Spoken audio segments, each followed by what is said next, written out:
Welcome to the Explainer. Okay, let's dive right into this. Today, the very foundations of our physical world are explored by us.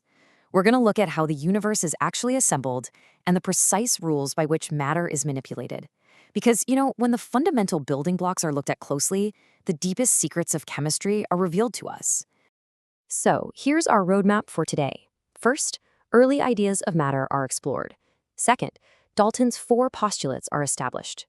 Third, the conservation of mass is explained. And finally, the laws of proportions are carefully examined. Let's get to it.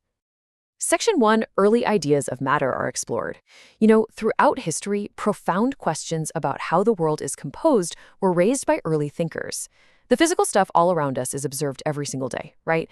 But how is it actually built at the smallest possible level? To really understand the universe, the concept of being indivisible has to be grasped.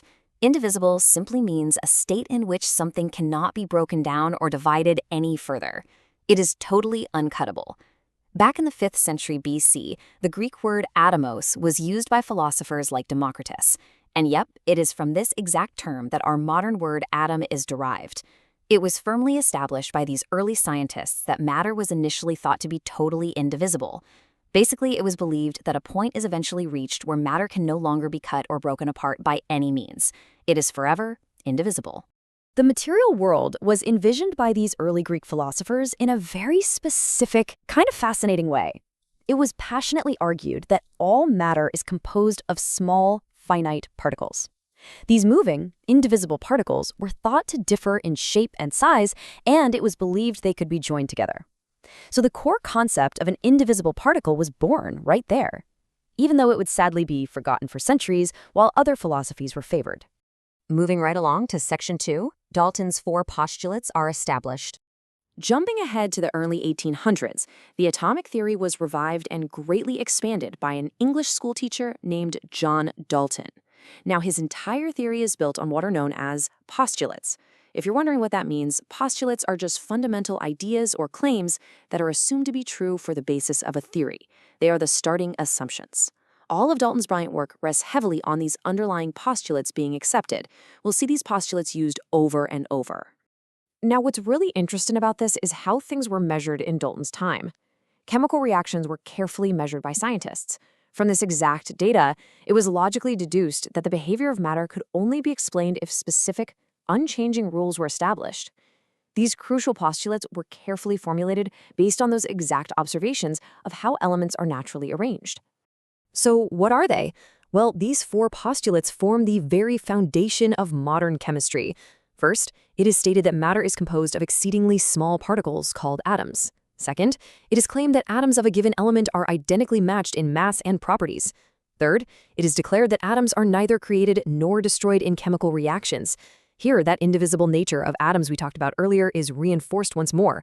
And fourth, it is explained by Dalton that compounds are formed when atoms of more than one element are combined. All right, Section 3, Conservation of Mass is explained. Building directly on Dalton's third postulate, a really important concept must be looked at: conservation. In chemistry, conservation is a principle stating that mass is strictly maintained. It is neither created nor destroyed. Ever. When materials are reacted together in a lab or in nature, total mass is always, absolutely preserved through this strict conservation. So, if mass isn't destroyed when things burn or break down, what happens to it?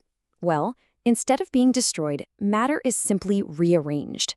Rearranged just describes the state of being redistributed or placed in a completely new order. It is elegantly explained by Dalton's theory that when a chemical change is produced, atoms are not lost or magically vanished. They are simply rearranged into new configurations. And guys, this is the absolute heart of the matter right here. Mass is conserved because atoms are simply rearranged. It's that simple. If a fire is burned or a piece of metal is rusted, the total mass of the universe is conserved perfectly. The starting materials are broken apart, and the exact same indivisible atoms are rearranged into entirely new compounds, ensuring every single particle is strictly accounted for. Mass is conserved, always. Which brings us to Section 4, Laws of Proportions are examined. It is a known fact that atoms are combined to form compounds, but to understand how this is mathematically structured by nature, a ratio is used. A ratio is just a relationship by which the relative sizes or amounts of two or more values are shown. It's kind of like a recipe. Elements are never combined randomly. They are bound by strict mathematical rules defined by a very precise ratio. Let's look at how ratios work in chemistry. Let's look at two fundamental laws by which these combinations are governed. First, the law of definite proportions dictates that all samples of a pure compound are always composed of the same elements in the exact same mass proportion, no matter where you find it. Then, the law of multiple proportions states that when two elements are combined to form more than one compound, the masses are always combined in a ratio of small whole numbers.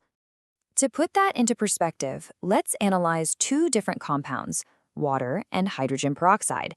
In water, 8 grams of oxygen are combined with exactly 1 gram of hydrogen. But in hydrogen peroxide, 16 grams of oxygen are combined with 1 gram of hydrogen. It is clearly demonstrated here how a striking 2-to-1 ratio is observed when the mass of oxygen is compared across these two distinct compounds. 8 to 16 is a perfect 1-to-2 ratio. And this brilliantly illustrates the absolute genius of early chemistry.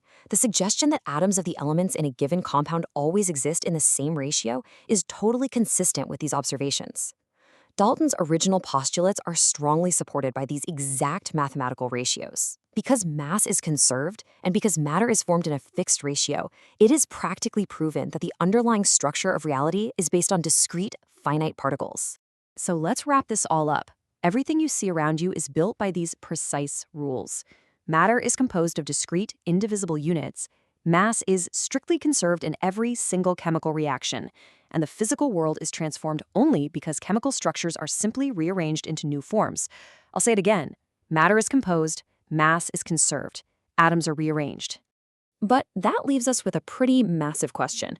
If everything in your room is composed of these exact same indivisible units, what are those atoms themselves composed of?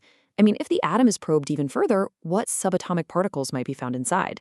Well, that incredible mystery is left for you to ponder until next time. Thanks for joining this explainer.